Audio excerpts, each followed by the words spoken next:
নানা কর্মসূচির মধ্য দিয়ে শনিবার জেলায় জেলায় সরব বাংলাদেশ জাতীয়তাবাদী দল বিএনপিও এর সহযোগী সংগঠনের নেতাকর্মীরা। বৈষম্য বিরোধী ছাত্র আন্দোলনের শহীদদের স্মরণ সহ চলমান পরিস্থিতিতে কর্মীদের সজাগ থাকার আহ্বান জানিয়ে দিক নির্দেশনামূলক বক্তব্য দেন দলটির নেতারা।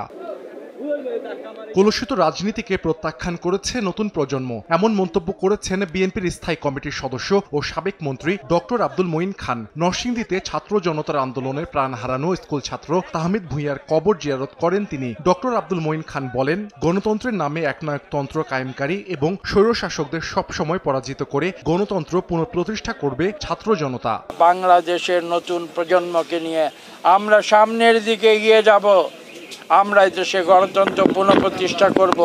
আমরা এখানে মানুষের অধিকার প্রতিষ্ঠা করব, ছাত্রদের মেধার অধিকার আমরা পুনরায় প্রতিষ্ঠিত করব। এদিকে নিবন্ধন বাতিল করে আওয়ামী লীগের রাজনীতি নিষিদ্ধে অন্তর্বর্তীকালীন সরকারের প্রতি দাবি জানিয়েছেন বিএনপির যুগ্ম মহাসচিব খায়রুল কবির খোকন। শহীদ তাহমিদ ভূঁইয়ার কবর জিয়ারত শেষে একথা বলেন তিনি। খায়রুল কবির খোকন আরো বলেন, এদেশে রাজনীতি করার নৈতিক অধিকার আর নেই আওয়ামী লীগের। 100% কপার কন্ডেন্সারে তৈরি ভিশন ফ্রিজ, তাই গুণে মানে অটুট থাকে বছরের পর বছর। তাদের নিবন্ধন বাতিল করতে হবে। তাদের রাজনীতি করার আর কোনো নৈতিক অধিকার বাংলাদেশে নাই। তারা গণহত্যাকারী, তারা মানুষকে হত্যা করেছে। তাদের বিরুদ্ধে এই দেশের লক্ষ কোটি জনগণ। রাজনৈতিক পট পরিবর্তনের পর যারা দলীয় নেতাকর্মীদের নাম ভাঙিয়ে দখলদারিত্ব করছে তাদের চিহ্নিত করা হবে বলে জানিয়েছেন বিএনপির চেয়ারপারসন বেগম খালেদা জিয়ার উপদেষ্টা মিজানুর রহমান মিনু। রাজশাহীতে সংবাদ সম্মেলনে কথা বলেন তিনি। বিশৃঙ্খলা, চাঁদাবাজি আর ভূমি দখলের সঙ্গে দলীয় নেতাকর্মীরা যুক্ত হলে তাদের বিরুদ্ধে সাংগঠনিকভাবে কঠোর ব্যবস্থা নেয়ার হুঁশিয়ারিও দেন বিএনপি নেতা। সংগঠনের ভারপ্রাপ্ত চেয়ারম্যান তারেক রহমানকে দেশে ফিরিয়ে আনার প্রক্রিয়া চলছে বলেও জানান মিজানুর রহমান মিনু। দালাল, সন্ত্রাসী, লুটেরা, ভূমিদস্যু, জনগণের উপর নির্মম নির্যাতনকারী, বালুমহল দখলকারী এবং অনেক কিছু অবৈধ হত্যা গুম করেছে, তাদের যে কোনো সমর্থক সহযোগীকে, দলের কোনো নেতা কর্মী সমর্থক যদি প্রশ্রয় দেয় তাহলে তাকেও দল থেকে বহিষ্কার করা হবে এবং আইনের হাতে তুলে দেওয়া হবে। আইন শৃঙ্খলা বাহিনীর পরিচয় চাঁপাইনবাবগঞ্জের সোনা মসজিদ এলাকা থেকে 2014 সালে তুলে নেওয়া হয় বিএনপি কর্মী মফিজ উদ্দিন মফিকে। তাকে ফিরিয়ে দেওয়ার দাবি জানিয়ে স্থলবন্দরের 0 পয়েন্ট এলাকায় মানববন্ধন করেন স্বজন এলাকাবাসী। এ সময় আইন শৃঙ্খলা বাহিনীর পরিচয় তুলে নেওয়া বিএনপি কর্মীকে দ্রুত ফিরিয়ে আনতে ব্যবস্থা গ্রহণের দাবি জানানো হয়।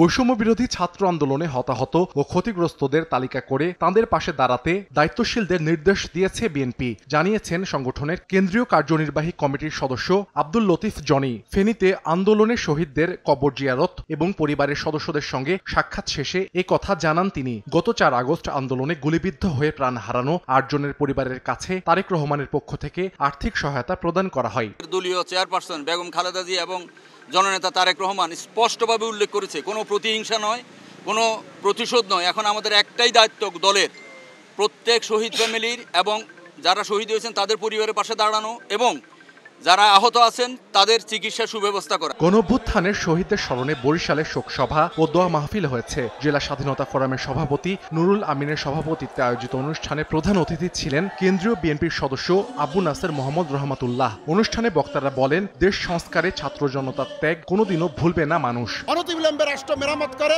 একটি নির্বাচনের পরিবেশনে এই তত্ত্বাবধায়ক সরকারকে আমরা অনতিবিলম্বে নির্বাচন দেওয়ার জন্য জোর দাবি জানাচ্ছি। সন্ত্রাসী দল হিসেবে আওয়ামী লীগকে নিষিদ্ধ করা হোক, এটা হচ্ছে আমাদের প্রধান দাবি। সাথে সাথে এই সন্ত্রাসের গডমাদার শেখ হাসিনাকে অবিলম্বে দেশে ফেরত এনে তার বিচারের ব্যবস্থা করুক। গণহত্যাকারী ও স্বৈরাচার শেখ হাসিনার গ্রেফতার এবং দেশে ফিরিয়ে এনে বিচারের আওতায় আনার দাবি জানিয়েছে জামালপুর জেলা বিএনপি। মিছিল শেষে সমাবেশে আওয়ামী লীগকে নিষিদ্ধেরও দাবি জানান বক্তারা। আওয়ামী লীগকে নিষিদ্ধ করার জন্য যেই কর্মসূচি আসবে আমরা সেই কর্মসূচি বাস্তবায়ন করব। আওয়ামী লীগ ষড়যন্ত্র করছে বাংলাদেশকে আবার একটি অস্থিতিশীল তৈরি করার জন্য। আওয়ামী লীগ তো ষড়যন্ত্র করছে, বিভিন্নভাবে ঘটনা ঘটিয়ে বাংলাদেশে বিশৃঙ্খলা তৈরি করে বর্তমানে বাংলাদেশের মানুষের প্রাণের দাবি শেখ হাসিনাকে বিচারের আওতায় আনা। কোটা বিরোধী আন্দোলনে প্রাণ হারানোদের আত্মার মাগফিরাত কামনা সহ বিএনপি চেয়ারপারসন বেগম খালেদা জিয়ার রোগমুক্তি কামনা করে দোয়া মাহফিল অনুষ্ঠিত হয়েছে চুয়াডাঙ্গার আলমডাঙ্গায়। এ সময় ছাত্র জনতার হত্যাকারী সকলকেই বিচারের আওতায় আনার দাবি জানান বিএনপি নেতাকর্মীরা। সাম্প্রদায়িক সম্প্রীতি রক্ষায় বাগেরহাটে মিছিল করেছে বাংলাদেশ হিন্দু বৌদ্ধ খ্রিস্টান কল্যাণ ফ্রন্ট। কেন্দ্রীয় শহীদ মিনারে সমাবেশে শান্তি বজায় রাখার আহ্বান জানিয়ে বক্তব্য দেন সংগঠনের নেতারা। কর্মসূচির সঙ্গে একাত্মতা প্রকাশ করে বক্তব্য দেন জেলা বিএনপির নেতারাও।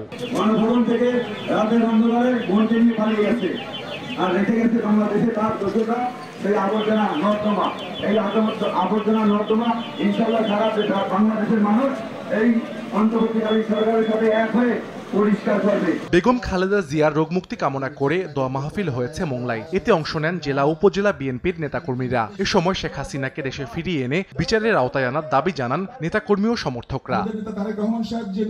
বাংলাদেশ হিন্দু বৌদ্ধ খ্রিস্টান কল্যাণ ফ্রন্টের আয়োজনে ঝিনাইদহে পদযাত্রা করেছে সনাতনী সম্প্রদায়। মানববন্ধনে বক্তব্য রাখেন সংগঠনের নেতা সহ বিএনপি নেতারা। দেশের সম্প্রীতি বিনষ্টকারীদের রুখে দিতে ধর্ম বর্ণ নির্বিশেষে সবাইকে ঐক্যবদ্ধ হওয়ার আহ্বান জানান বক্তারা।